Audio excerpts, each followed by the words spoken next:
Olá, eu sou o pastor Alberto Rodrigues e estou aqui com mais uma mensagem da Palavra do Senhor. E hoje nós vamos ministrar a palavra sobre uma parábola de Jesus que você não deve escutar muitas mensagens por aí. Mas vamos lá, é o ensino do Evangelho do Reino de Deus. Nós fomos chamados para servir. Lucas 17, do 7 ao 10. No versículo 7 ele diz: E qual de vós terá um servo lavrando ou apacentando, a quem vindo ele do campo logo dirá: Chega e assenta-te à mesa? Jesus vai nos dizer aqui tudo o que podemos fazer como discípulos dele. É como uma obrigação normal para os homens. Não merecemos nada e não devemos esperar agradecimentos, graça, misericórdia ou resposta de nossas orações somente porque nós fazemos alguma coisa. Quando, de fato, fazemos algumas coisas para o Senhor. Os crentes de hoje são ensinados a fazer sempre esperando alguma coisa, tudo em troca com o Senhor. Né? Só vem ao culto se for para ser curado, para receber uma bênção, para prosperar, enfim. Em qualquer situação desanima. No versículo 8 ele diz: E não lhe diga antes, prepara a minha ceia e cinge-te, serve-me até que tenha comido e bebido, e depois comerás e beberás tu. Ao contrário da sabedoria popular daquela época e também da sabedoria popular desse tempo, de um evangelho de autoajuda, de prosperidade, Jesus deixa claro que a obediência do discípulo a Deus, ela não coloca Deus em dívida com o homem. Um dia todos nós, realmente salvos, comeremos e beberemos no reino de Deus. Mas isso é uma bênção, uma graça do Senhor e não mérito nosso. Versículo 9 ele fala: Porventura dá graças ao teu servo porque fez o que lhe foi mandado? Creio que não. Jesus ensina então nesse versículo de forma clara e objetiva que quem serve a Deus esperando créditos, agradecimentos, favores, prestígio, fama, ficar rico, é um mercenário. Os padrões de Cristo para os seus discípulos podem até parecer muito exigentes e altos, mas são apenas as tarefas mínimas do discipulado do reino de Deus. É por isso que a maioria não quer fazer discipulado e nem ser discípulo de Cristo. Não Usa sempre o evangelho para outros fins. Na cultura dos gregos e romanos, os servos, os escravos, existiam para servir seus mestres. Servir ao seu senhor ou dono era uma obrigação do escravo. Servir a Jesus é uma obrigação do seu discípulo. Se você é um discípulo, uma discípula de Jesus, você tem que servi-lo. Deus não nos deve favor nenhum por nossa obediência. Isso para os discípulos e cristãos que obedecem a Deus. E no versículo 10, que é o tema principal da mensagem, ele diz: Assim também vós, quando fizerdes tudo o que foi mandado, dizeis: somos servos inúteis, porque fizemos somente o que devíamos fazer. A Almeida Revista Atualizada traduz assim esse texto, esse versículo. Assim também vós, depois de haverdes feito quanto vos foi ordenado, dizeis: somos servos inúteis, porque fizemos apenas o que devíamos fazer. Jesus ensina aqui a atitude dos discípulos, aquela que eles devem ter nesta vida. Nós, que somos discípulos de Jesus, temos uma função: servir fielmente a Ele. E reconhecendo que somos indignos de servir a Jesus. Não temos motivo para sentir orgulho, vaidade e arrogância. O maior isso, o maior bando, o maior pregador, o maior pastor. Não é tudo. É a misericórdia, é a graça do Senhor. Os discípulos devem entender e reconhecer que Deus não nos deve nada. Nós é que devemos tudo a Deus, até a própria vida, a nossa salvação. Fomos salvos pela graça de Jesus Cristo. Graça significa favor imerecido, quer dizer, favor que nós não merecemos. E devemos considerar um privilégio sem igual que Deus escolheu você e eu para servir a Jesus. Mas, depois que você e eu, no final da nossa vida, fizemos tudo que Jesus mandou, tudo mesmo, nós vamos dizer: nós somos uns servos inúteis, porque só fizemos o que devíamos fazer. Ou, no pessoal, né? Eu sou um servo inútil, porque só fiz o que eu devia fazer. Mas como assim, pastor, você vai me dizer? Bom, primeiro eu vou dar um exemplo pessoal, depois eu coloco o exemplo da congregação, da igreja. Estou completando agora, de 16, 64 anos de idade, 39 anos de ministério voluntário a serviço de Jesus Cristo, agora em 16 de setembro. Nesses 39 anos, cheios do Espírito Santo, porque sem ele não seria possível, Deus tem usado a minha vida, a vida desse discípulo, para fazer discípulos de Jesus Cristo, conforme está em Mateus 28, 19. Ajudar, aconselhar e orientar milhares de pessoas no Brasil e no exterior, sem acepção de pessoas e sem pedir nada a ninguém, conforme ele ensina em Mateus 10, 8. E por isso, pastor, como diz o apóstolo Paulo em 2 Coríntios 6, 10, pobre, mas enriquecendo a muitos, e tem enriquecido muitas vidas pela graça e misericórdia do Senhor. restaurar dezenas de casamentos à beira do divórcio, de civis e de militares, levantar, restaurar e fazer treinamento de ministérios, ensinar a Bíblia Sagrada pelos originais, o hebraico no Antigo Testamento e o grego no Novo Testamento, pregando o Evangelho do Reino de Deus. Ainda que no Antigo Testamento, para fazer um parênteses aqui, existem porções em aramaico. Orar e ajudar a missão na África, orar e ajudar serviço a cristãos perseguidos no mundo, orar e ajudar serviços com militares, orar e ajudar serviço de recuperação de dependentes químicos.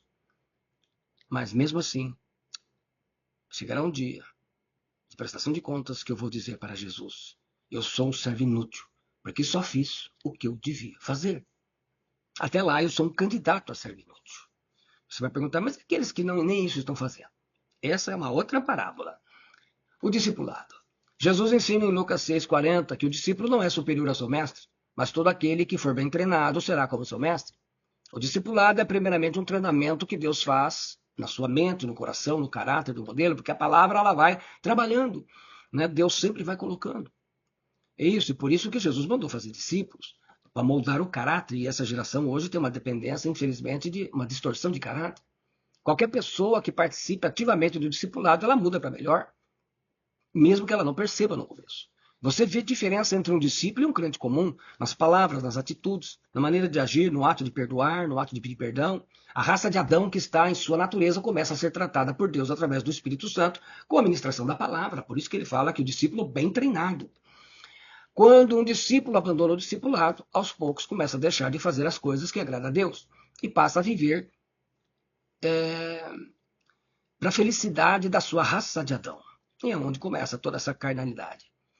Mas quando você, que obedece como discípulo, ou discipulador,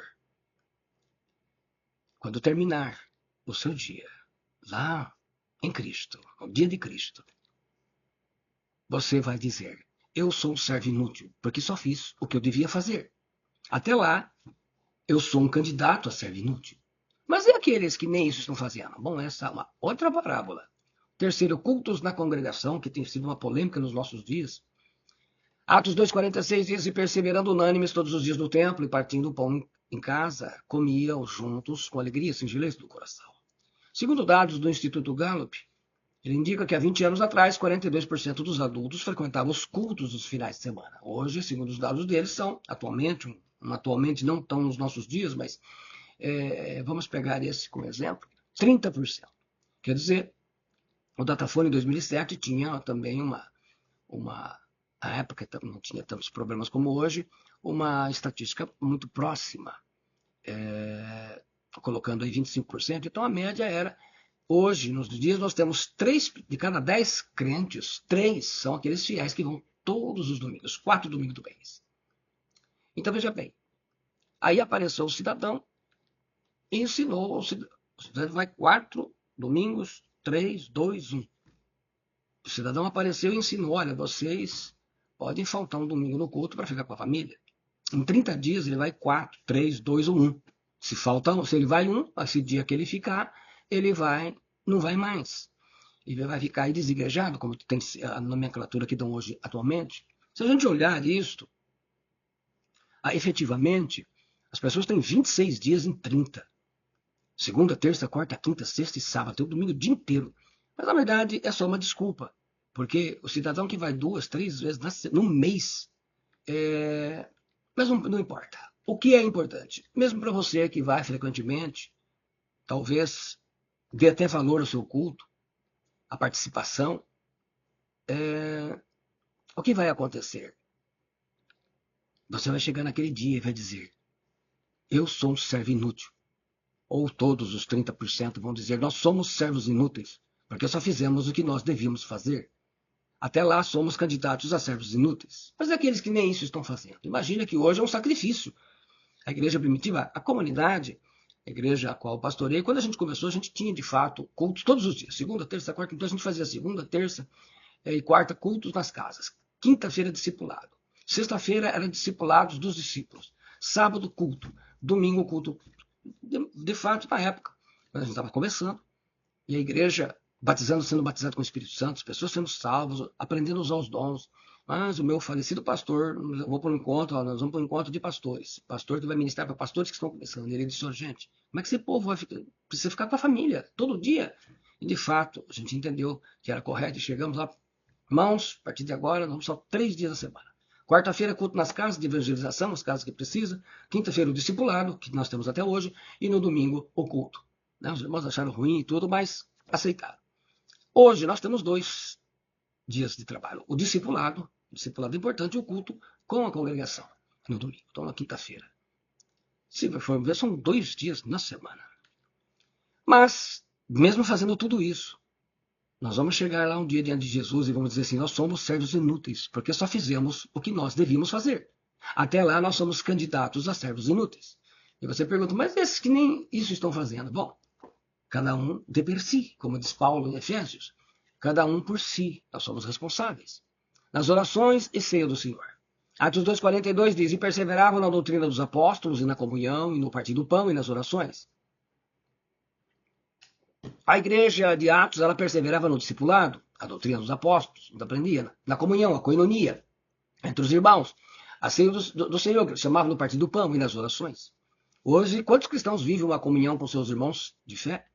Tem crente magoado com crente que finge que não vê, o outro vira as costas para não dar a saudação da paz do Senhor, ou conforme a igreja, da graça e paz de Deus, não importa. Às vezes dentro da própria congregação está magoado. Muitos evangélicos faltam ao culto até no dia da ceia do Senhor, é uma por mês, geralmente, as igrejas, né, celebram. Ele falta aquele dia para ele, tanto faz para qualquer outra coisa. Nas orações, quem que gosta de orar? Culto de oração, geralmente, são as pessoas mais idosas que estão participando, as irmãs, especialmente as irmãs, na maioria dos trabalhos de oração, ministério de intercessão, nem tanto, mas a maioria, ministério de intercessão, círculo de oração, grupo de oração, geralmente a maioria são as mulheres. No treinamento, no sábado, dia 13 de setembro, agora de 2025, treinamento do nosso Ministério de Intercessão, eu mostrei às intercessoras a importância de ser voz profética de Deus. Quando nós oramos por uns missionários da África, brasileiros que estão na África, mas agora vieram para cá por uns tempos, né? E que Deus trouxe uma revelação, uma palavra de algo que eles enfrentaram lá na África, no seu trabalho, né? E impactou a vida deles. E a nossa, de ver como é bom ser utilizado pelo Senhor. Mas veja bem, mas mesmo assim, depois que todos nós vivemos o discipulado, a comunhão, pedindo perdão e perdoando a quem nos magoamos, demos perdão a quem nos magoou, viemos nos cultos da ceia, viemos em todas as orações, nós vamos dizer a Cristo, nós somos servos inúteis, porque só fizemos o que nós devíamos fazer. Até lá, nós somos candidatos a servos inúteis. Quinta leitura da palavra. Em Colossenses 4,16 está escrito, apóstolo Paulo escreve assim, e quando esta epístola tiver sido lida entre vós, fazei que também seja lida na igreja dos Laodicenses. E a que veio de Laodiceia, leve-a a vós também. Então, era essa a ordem. A igreja leria para toda a igreja a carta aos Colossenses, e levaria para Laodiceia, e de Laodiceia traria para eles. Portanto, fica evidente que existe uma ordem para que cada igreja esteja fazendo uma leitura de um livro bíblico, né? Ao mesmo tempo, como nós fazemos, por exemplo, na nossa congregação, para que todo mundo acompanhe aquela palavra. Por exemplo, esse mês nós estamos fazendo a leitura de Atos dos Apóstolos. Mas depois que todos nós tivermos feito a leitura de Atos da Bíblia, nós devemos um dia, vamos dizer ao Senhor, nós somos servos inúteis, porque só fizemos o que nós devíamos fazer. Até lá nós somos candidatos a servos inúteis. Você vai perguntar, mas e aqueles que nem isso estão fazendo? Cada um é responsável por si mesmo. Sexto ponto, evangelização e convidar uma pessoa à igreja. Em Atos 8,4 nós lemos, entre mentes os que foram dispersos iam por toda parte pregando a palavra. Todo cristão deve evangelizar ao menos uma pessoa em sua vida. É possível que um cidadão não ganhe uma alma para Cristo e fazer dela um discípulo de Jesus. Como é que eu faço isso? A forma mais simples e direta é você convidando essa pessoa para vir ao discipulado, por exemplo. A igreja que tem discipulado, nosso caso é quinta-feira. Ou também dos discípulos. Nós temos os discípulos que também reúnem com os seus discípulos. Aonde ela vai poder fazer perguntas, tirar dúvidas, e ali vai começar um compromisso. Mas se não for possível, que venha ao culto domingo. Você pode visitá-la. A maioria dos evangélicos jamais trouxe uma única pessoa para um culto ou para um discipulado. Mas sai em rebelião de uma igreja sempre arrasta alguém. Infelizmente, essa é a ideia que se tem hoje. Mas todos nós, aqueles que estamos ganhando almas para Cristo, evangelizando, fazendo discípulos, quando nós terminarmos, um dia lá diante de Jesus, nós vamos dizer: nós somos servos inúteis, porque só fizemos o que nós devíamos fazer. Até lá, nós somos candidatos a servos inúteis. Mas e aqueles que não estão nem fazendo isso, você vai perguntar? Cada um é responsável por si mesmo. Mas você já deu para ver. A gente fala, esse sujeito é inútil. Não, o inútil é o que faz tudo o que foi mandado. E nós não chegamos a fazer tudo o que foi mandado. As ofertas, a parte mais problemática hoje da igreja moderna. 2 Coríntios 2 Coríntios 9:7, o apóstolo Paulo escreveu: cada um contribua segundo tiver proposto no coração, não com tristeza ou por necessidade, porque Deus ama quem dá com alegria. O verbo agapau, de agapei, ama, ele está aqui, nesse texto, no presente do indicativo, na terceira pessoa singular do grego koiné. E ele indica, então, uma ação contínua, habitual ou atual. Literalmente pode ser traduzido: Deus está amando aquele que dá com alegria. Ou podemos traduzir literalmente: Deus continua a amar aquele que dá com alegria. Quer dizer, Deus não apenas amou uma vez, mas sempre ama aquele que dá com alegria, que dá a sua oferta, que sente no coração de dar essa oferta, ou dízimo, quem é que também dá, não vamos entrar no mérito da questão aqui. Estamos falando apenas de atitudes daqueles que são generosos e que assim querem. Geralmente são os discípulos quem dão dízimos, mas ofertas, né? Também ofertas. Mas também se não dá, isso é o problema de cada um. A questão aqui é que nós devemos fazer assim. Eu sei que muitas pessoas fecharam o coração nesse tempo de polêmica, radicais, ferozes, agressivas das pessoas que são ditas cristãs contra essas práticas, especialmente porque elas têm em mente pastores, chamados apóstolos e bispos, que ficaram ricos e bilionários com o dinheiro do Senhor e suas igrejas. Infelizmente, não tem como isso não acontecer. Esses problemas aconteceram na igreja primitiva, não vai ser hoje que ele vai acontecer.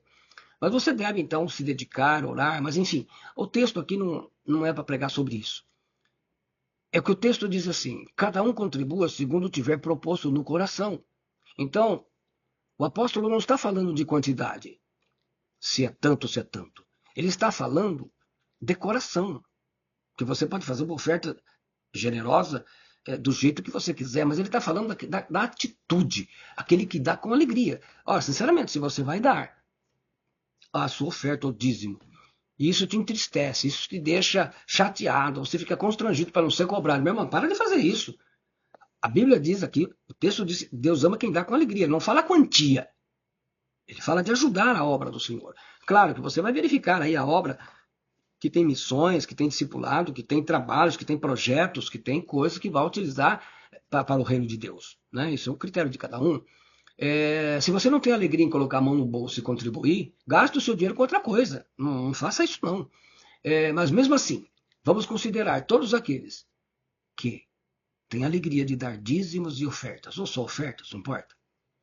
Um dia diante do Senhor nós vamos dizer: nós somos servos inúteis, porque só fizemos o que nós devíamos fazer. Até lá, nós somos candidatos a servos inúteis. As visitas. Tiago 1,27 diz: a religião pura e imaculada para com Deus e Pai é esta: visitar os órfãos e as viúvas nas suas tribulações, e guardar-se incontaminado do mundo. Todos devemos fazer visitas para pessoas que estão necessitadas, que estão doentes, deprimidas, enfim.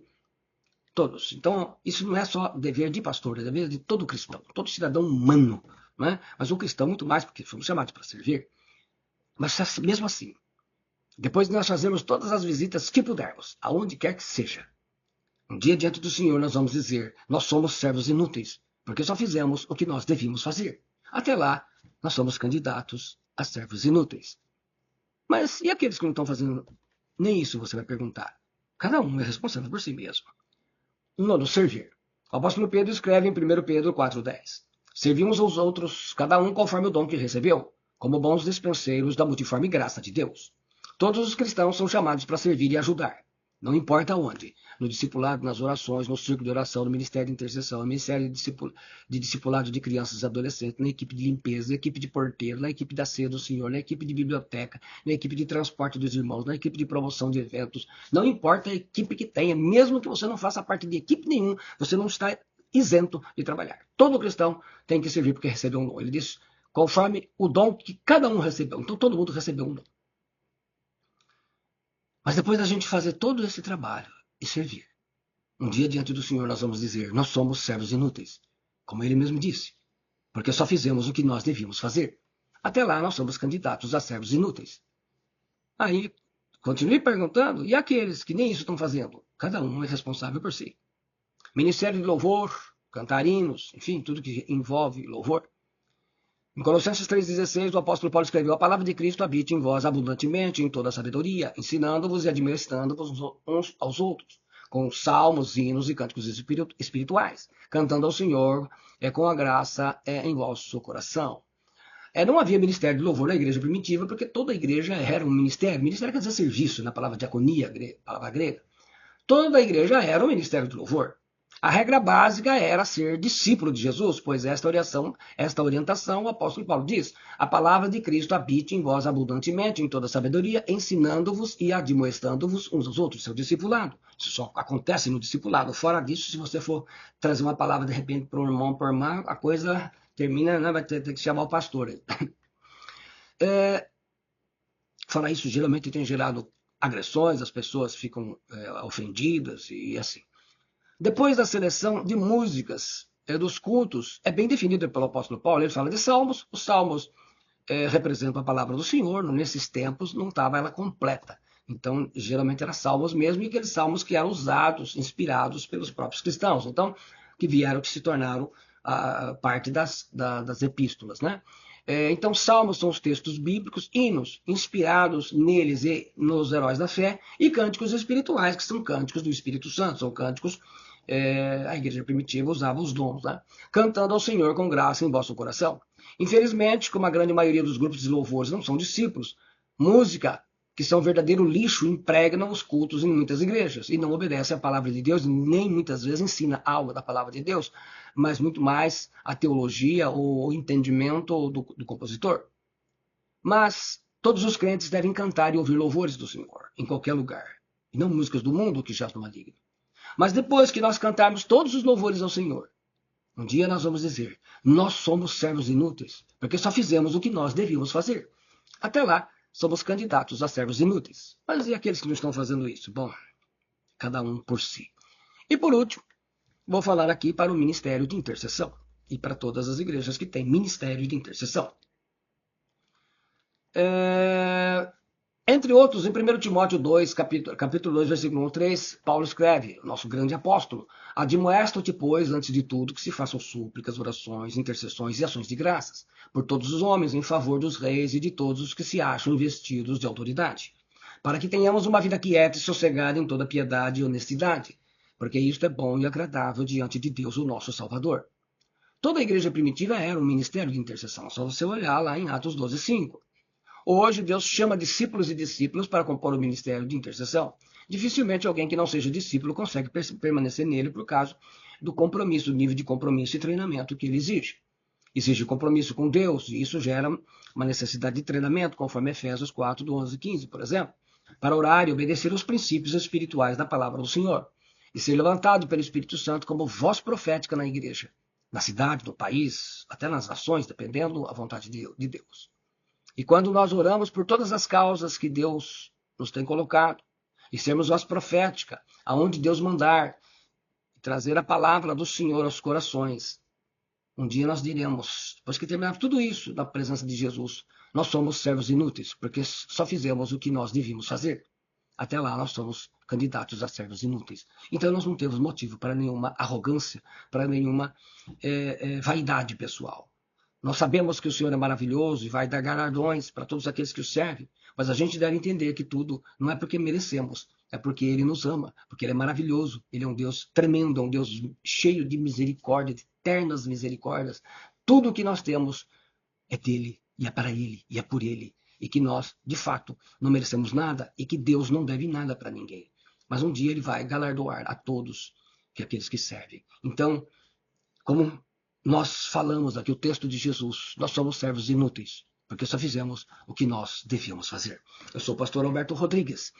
E se você gostou, deixa aí o seu gostei, nos ajude, pode deixar o seu comentário, edifique a todos. Se você não fez ainda, se inscreva no meu canal, acione o sininho de notificações e compartilhe essa mensagem com outras pessoas que também precisam aprender que o cristão, o discípulo de Jesus Cristo, a discípula de Jesus Cristo, a cristã, todos nós fomos chamados para servir ao Senhor Jesus Cristo, servindo aos irmãos, servindo às pessoas. Deus te abençoe em nome do Senhor Jesus Cristo, para a glória do Pai, do Filho e do Espírito Santo. Amém.